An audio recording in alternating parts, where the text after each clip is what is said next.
कि जो इंडिया गठबंधन बना है, पहले मोदी जी क्या कहते थे, जीतेगा इंडिया, दोनों हाथ ऐसे उठा उठा के जीतेगा इंडिया, जीतेगा इंडिया। अब क्यों नहीं बोलते हैं? अब क्या नारा लगाएंगे कि हारेगा इंडिया? यही नारा लगा के एक बार देखें। तो ये लोग संविधान को बदलने वाले हैं, ये लोग सभ्यता और संस्कृति को बदलने वाले हैं।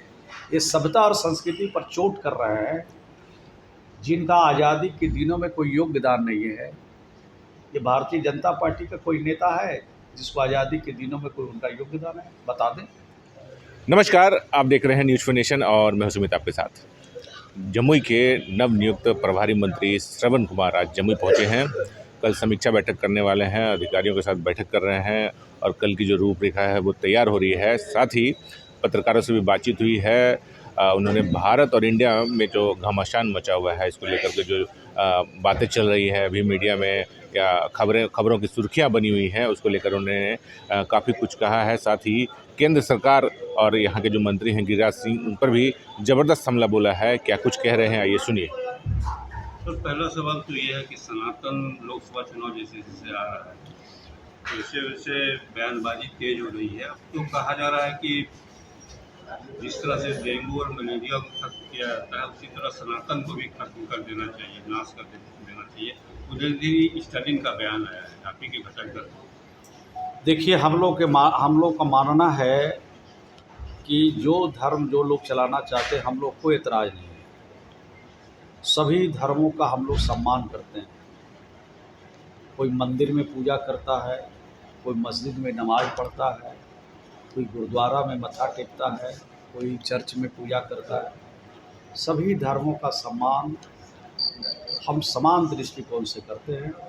इसमें कोई भेदभाव नहीं है। और बिहार की सरकार और बिहार के लोकप्रिय मुख्यमंत्री जी हमको जो विरासत में जो चीज़ें मिली है, जो हमारे धरोहर है, उन धरोहरों को एक एक करके हम उसको संरक्षित करने का काम कर रहे हैं। पर्यटक स्थल बना रहे हैं, चाहे मंदिर हो, मस्जिद हो, गिरजाघर हो, चाहे गुरुद्वारा है, उन जगहों पर हम विकसित कर रहे हैं।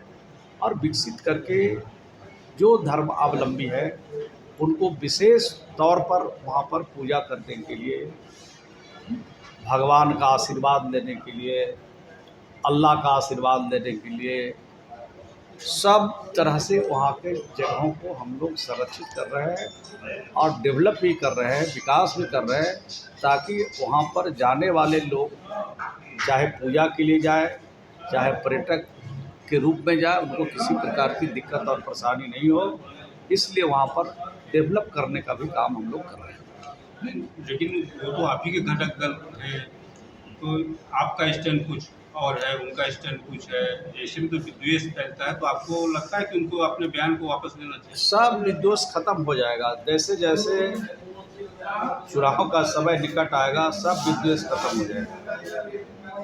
ये भारतीय जनता पार्टी के जो नेता लोग हैं, ये भगवान के असली भक्त नहीं हैं, ये दिखावटी भक्त है। और हम लोग असली भक्त हैं। मंदिर की पूजा उसी दिन तक वो करते हैं, मंदिर को उसी दिन तक मानते हैं जिस दिन तक उनका चुनाव सब ठीक ठाक रहना चाहिए। चुनाव निकल जाता है तो न मंदिर की तरफ ताकते हैं और न देश की जनता की तरफ ताकते हैं। ये दोहरा चरित्र है भारतीय जनता पार्टी का। और हम लोग असली भक्त हैं भगवान के, तो इस बार तो उनका पार लगने वाला है नहीं। जब कर्नाटक में हनुमान जी का देश के प्रधानमंत्री ने आह्वान किया, तो हनुमान जी ने कहा ये तो नकली भक्त है, ये वोट लेके चला जाएगा, जीत के चला जाएगा, फिर हमारे तरफ ताकेगा भी नहीं। इसलिए हनुमान जी ने कहा कि इनको यहीं पर गिराओ, यहीं पर इनको रखो, ताकि देश में विद्वेष फैलाने का काम नहीं करे। देश में अमन चाहिए, शांति चाहिए, प्रेम चाहिए, भाईचारा चाहिए। ये नफरत फैलाने वाले जो लोग हैं, इनसे सावधान रहने की 2024 में देश की जनता इनका पूरी तरह से सफाया करेगी। जिस तरह से लोगों को ये ठगने का काम किया है, हमारे जो बेरोज़गार नौजवान हैं, 2 करोड़ नौकरी देने का वादा किया।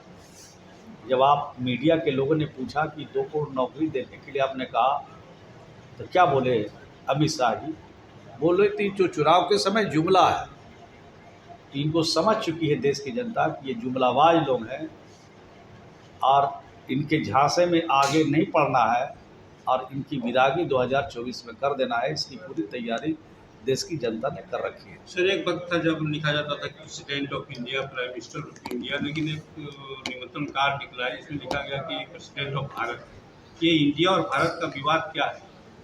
देखिए, भारतीय जनता पार्टी बेचैन है, इनके सभी नेता छोटे से बड़े नेता बेचैन हैं। बेचैनी का जो कारण है कि जो इंडिया गठबंधन बना है, पहले मोदी जी क्या कहते थे, जीतेगा इंडिया, दोनों हाथ ऐसे उठा उठा के जीतेगा इंडिया, जीतेगा इंडिया।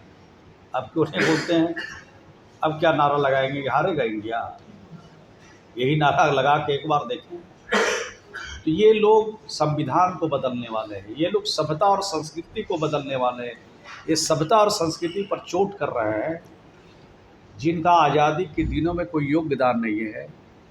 ये भारतीय जनता पार्टी का कोई नेता है जिसको आज़ादी के दिनों में कोई उनका योगदान है? बता दें।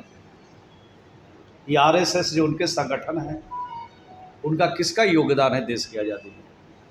इन लोगों का देश की आज़ादी में कोई योगदान नहीं है। अमृत महोत्सव मना रहे हैं, बताइए, मनाइए अमृत महोत्सव, कौन मना करता है? लेकिन दिल से मनाइए, आत्मा से मनाइए। अमृत महोत्सव मना रहे हैं और समाज में नफरत फैला रहे हैं, समाज में मंदिर मस्जिद का बात उठा रहे हैं, हिंदू मुसलमान कर रहे हैं, इसीलिए कि चुनाव 2024 में आने वाला है तो समाज में नफरत का बीज बो रहे हैं। लेकिन तो ये इंडिया की जगह पे अगर भारत लिखते हैं तो ये संभव है? और ये जो संविधान में चीज़ें हैं उसके साथ छेड़छाड़ करना किसी भी कीमत पर बर्दाश्त नहीं होगा, चाहे सदन के अंदर हो चाहे सदन के बाहर। इसकी जमकर के मुखालफत होगी, जमकर इसका विरोध होगा और देश की जनता को बताया जाएगा कि संविधान के साथ छेड़छाड़ कर रहे हैं। बाबा साहब ने जो अधिकार गरीबों को, जो दलितों को, पिछड़े को, जो देश के लोगों को संविधान संगत अधिकार दिया है, उस अधिकार को ये लोग हनन करना चाहते हैं, उस अधिकार को छीनना चाहते हैं, उस अधिकार पर चोट कर रहे हैं। ये बताया जाएगा और सदन से लेकर सड़क तक सब लोग, हम लोग इस मूड में हैं, इंडिया गठबंधन के लोग लड़ाई लड़ेंगे। लेकिन वो कहते हैं कि कॉन्स्टिट्यूशन में लिखा हुआ है कि इंडिया इज भारत। तो कॉन्स्टिट्यूशन की बात तो हम करते हैं, कॉन्स्टिट्यूशन में जो लिखा हुआ है उसके साथ आप छेड़छाड़ क्यों करना चाहते हैं? जो भारत के संविधान में लिखा हुआ है, जो संविधान बाबा साहब अम्बेडकर ने बनाया है, उसके साथ अगर छेड़छाड़ होगा तो देश की जनता बैठी नहीं रहेगी, इसका विरोध करेगी और सदन से सड़क तक इनका विरोध। लेकिन आज ये दूसरे राज्यों को तो मिलता है, दूसरे राज्य में तो गरीबों का घर बन रहा है। ये गरीबों के साथ जो दिल्ली में बैठी सरकार है वो भेदभाव कर रही है, अन्याय कर रही है, जुल्म कर रही है। गरीबों को जीने का हक जो मिलना चाहिए वो नहीं देना चाहती है ये दिल्ली में बैठी सरकार। लेकिन गिरिराज सिंह भी बिहार के से बिलोंग करते हैं, तो बिहार के ही साथ ऐसा अन्याय। अब गिरिराज बाबू जाने, गिरिराज बाबू अच्छा काम नहीं कर रहे होंगे तो कहा कि तुमको बिहार में थोड़ा सल्टा देते हैं। लगता है कि इस बार उनको चुनाव लड़ने देगा भाजपा की नहीं देगा, लग तो रहा है इलेक्शन की नहीं देगा। जब उनके विभाग में गरीबों के लिए जो लक्ष्य है बिहार को नहीं मिल रहा है तो लगता तो वही है कि कुछ लगता है कि भाजपा सोच रही है उनके बारे में कि काम अच्छा नहीं कर रहा है। अगर बीजेपी उनको टिकट नहीं देती है तो आप लेंगे? नहीं, हम लोग कहाँ खोजने जाएंगे किसी को, हम लोग कहाँ खोजने, हमारे पास तो इतना हल भी है कि उसमें जगह नहीं मिलेगा, दूसरा को कहाँ यहाँ अड़ान लेंगे। टिकट हो जाएंगे अब वो जाने, बिना टिकट यात्रा करेंगे तो धरे जाएंगे तो कड़ी सजा भी देगी। अच्छा सर, एक और सवाल है। आज बहुत भीड़ भाड़ हम देख रहे हैं सर्किट हाउस में, इसके पहले भी प्रभारी मंत्री आते थे, जदयू कार्यकर्ताओं की इतनी भीड़ नहीं लगती थी, आखिर वजह? आप तो संगठन के विस्तार के लिए बैठक, चुनाव के वो देखते हुए 11-12 को आप बैठक भी बुलाए हैं, पटना में नीतीश जी बैठक ले रहे हैं। हाँ नहीं, हम तो आज ये प्रभारी मंत्री बनने के बाद आज यहाँ पर आए हैं तो कार्यकर्ता साथी मिल रहे हैं। तो मुझे क्या मालूम है कि इसके पहले लोग मिलते थे कि नहीं मिलते थे। इसके पहले कार्यकर्ता आते थे कि नहीं, आते ही होंगे। तो आए तो हमको इस बात की खुशी है कि हमारे कार्यकर्ता आए, उनके मन में उत्साह है, उनको इनर्जाइट किया है हम लोगों ने और भी इनर्जाइट करेंगे। आने वाले चुनाव में हमारे कार्यकर्ता यहाँ पर भाजपा को शिकस्त देने के लिए या जो भाजपा गठबंधन से जो भी उम्मीदवार आएंगे उनको पूरी तरह से पराजित करने के लिए हमारे कार्यकर्ता काम करेंगे। मेरी बहुत सारे कार्यकर्ताओं से बात हुई, बहुत हतोत्साहित थे कि पिछले 8 साल से हम लोग मिलने आते थे लेकिन पूछ नहीं होती थी। तो कार्यकर्ताओं की पूछ नहीं होने पे संगठन कैसे? नहीं, हम लोग पूछे ना पूछे, मंत्री को क्या फ़र्क पड़ता है। कार्यकर्ता कोई खेत में पैदा थोड़ी होता है, कार्यकर्ता किसी दुकान में थोड़ी बिक रहा है। कार्यकर्ता को जब मुख्यमंत्री ही पूछ रहे हैं, सीधा बुलाहट सीएम हाउस से आ रहा है, वहाँ जा रहे हैं मिलने के लिए, तो बहुत फर्क कार्यकर्ता को नहीं पड़ता है। और कार्यकर्ता नेता को पैदा करता है, कार्यकर्ता एमएलए बनाता है, कार्यकर्ता मंत्री बनाता है, कार्यकर्ता लोकसभा के मेंबर बनाता है। तो अपने आप में वो नेता है। मैं नहीं समझता हूँ कि वो दुखी होंगे। वो जानते हैं कि हमारी मेहनत और मशक्क़त से पार्टी भी खड़ी होती है और हमारी मेहनत और मशक्क़त से सरकारें भी बनती है। सब हमारे कार्यकर्ता बने। सर एक सवाल है मेरा, मेडिकल कॉलेज मिला, इंजीनियरिंग कॉलेज मिला, यहाँ पॉलिटेक्निक मिला, यहाँ ITI खुला है, यहाँ पर नर्सिंग खुला है, तो सब सौगात मिला है। और भी आप लोग सुझाव दीजिएगा, उस पर हम लोग मुख्यमंत्री से बात करके और इस जिले में कुछ कराएंगे। तो आप लोग बताइएगा, तो उस पर हम लोग और आगे बढ़ चढ़ के काम करेंगे। धन्यवाद।